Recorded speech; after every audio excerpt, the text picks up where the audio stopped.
Hello ফুডফুডি lovers, আমি হলাম সুস্মিতা আর আমি হলাম চকো। হ্যাঁ, এর নাম হচ্ছে আয়ুষ, কিন্তু একে আমি চকো বলেই ডাকি, আর এ আমাকে পপো বলে ডাকে। এই দিনটা আমি গেছিলাম তমলুকে বর্গভীমা মায়ের মন্দিরে, কিন্তু দেখতেই পাচ্ছ কি পরিমাণে ভিড় হয়েছে। ও বাবা, তাহলে তুমি কিরকম পুজো দিলে? এই যে কিছুক্ষণ লাইনে দাঁড়াতে হয়েছিল, তারপরেই পুজোটা দিলাম। বেশিক্ষণ তবে দাঁড়াতে হয়নি। লাইনটা যদিও দেখতে বড়ই লাগছে, কিন্তু বেশ তাড়াতাড়ি শেষ হয়ে গেছে। এটা আবার কোথায় চলে এলে তুমি? এটা এটা ওই মন্দিরের সামনেই একটা রেস্টুরেন্ট ছিল, জগন্নাথ সামথিং কিছু একটা নাম ছিল, যেটা আমি ভুলে গেছি। আর এখানে না দেখ কি সুন্দর সুন্দর থালি খাবার পাওয়া যায় থালি সিস্টেমে। থালি সিস্টেম বাবা, সেটা আবার কি?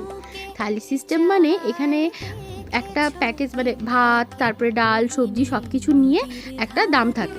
তো সেটা আমরা অর্ডার করেছিলাম। খাবারগুলো মোটামুটি ছিল, খুব একটা ভালো বলবো না। তারপরেই আমরা হচ্ছে নদীর পাড়ে গেছিলাম তমলুকে। তুমি তো কই আমাকে নিয়ে গেলে না? আরে এই দিনটা তো অনেক ঠান্ডা ছিল, এই জন্যই আমি তোকে নিয়ে যাইনি। পরের বারে আমি তোকে শিওর নিয়ে যাব।